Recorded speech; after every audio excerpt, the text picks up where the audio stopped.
नमस्कार श्रद्धालुओं। आज की ये रात साधारण नहीं है। ये है महाशिवरात्रि, वो पावन रात्रि जब स्वयं भोलेनाथ जागते हैं और सच्चे मन से पुकारने वाले हर भक्त की सुनते हैं।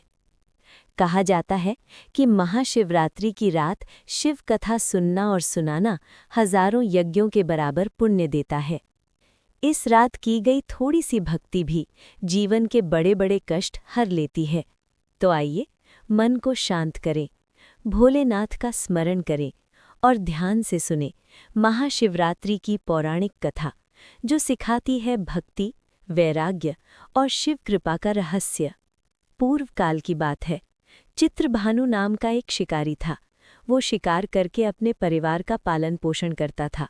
शिकारी पर एक साहूकार का बहुत अधिक कर्ज था, लेकिन वो समय पर कर्ज चुका नहीं पाया। क्रोधित साहूकार ने उसे शिव मठ में बंदी बना लिया। जिस दिन उसे बंदी बनाया गया, वो दिन महाशिवरात्रि का था। चतुर्दशी के दिन शिकारी ने शिवरात्रि व्रत की कथा सुनी। शाम होते ही साहूकार ने उसे बुलाया और ऋण चुकाने की बात कही। इसके बाद वो शिकार की तलाश में निकल पड़ा। बंदी गृह में रहने के कारण वो बहुत भूखा और कमज़ोर हो चुका था। शिकार खोजते खोजते वो जंगल में बहुत दूर निकल गया। अंधेरा छा जाने पर उसने वहीं रात बिताने का निर्णय किया और एक पेड़ पर चढ़ गया। उसे ये ज्ञात नहीं था कि जिस पेड़ के नीचे वो बैठा है, वहाँ एक शिवलिंग स्थित है, जो बेल पत्रों से ढका हुआ है। पेड़ पर चढ़ते समय उसने जो टहनियाँ तोड़ी, वे नीचे शिवलिंग पर गिरती रहीं। इस प्रकार भूखा प्यासा रहकर उसका शिवरात्रि का उपवास अनजाने में पूर्ण हो गया। रात के समय एक हिरनी तालाब पर पानी पीने आई। शिकारी जैसे ही धनुष बाण उठाने लगा, हिरनी बोली, मैं गर्भवती हूँ, शीघ्र ही प्रसव करूंगी। तुम एक साथ 2 जीवों की हत्या करोगे। मुझे कुछ समय दे दो। बच्चे को जन्म देकर मैं स्वयं तुम्हारे सामने आ जाऊंगी। शिकारी का हृदय द्रवित हो गया। उसने हिरनी को जाने दिया। इस दौरान कुछ बेलपत्र फिर शिवलिंग पर गिरे। इस प्रकार अनजाने में प्रथम प्रहर की पूजा भी संपन्न हो गई। कुछ समय बाद दूसरी हिरनी वहां आई।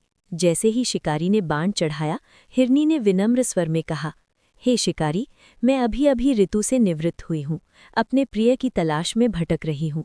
पति से मिलकर मैं तुम्हारे सामने आ जाऊंगी। शिकारी ने उसे भी छोड़ दिया। रात का अंतिम पहर चल रहा था। तभी फिर कुछ बेलपत्र शिवलिंग पर गिर पड़े। इस प्रकार अंतिम पहर की पूजा भी पूरी हो गई। तभी एक हिरनी अपने बच्चों के साथ आई। उसने भी जीवनदान मांगा।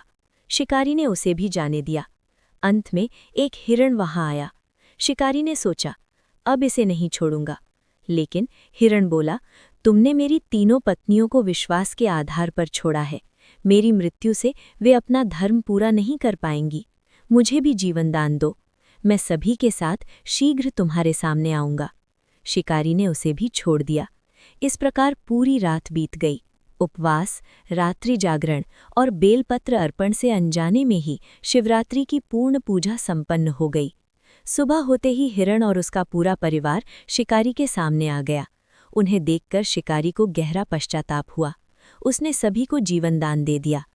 अनजाने में शिवरात्रि व्रत करने से चित्रभानु को मोक्ष की प्राप्ति हुई।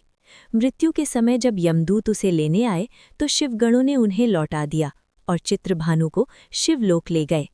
भगवान शिव की कृपा से चित्रभानु को अपने पिछले जन्म की स्मृति रही।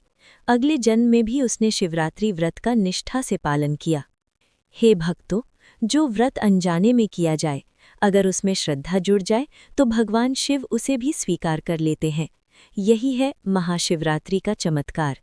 अगर आपको ये कथा अच्छी लगी हो तो वीडियो को लाइक करें, शेयर करें और चैनल को सब्सक्राइब करना न भूलें।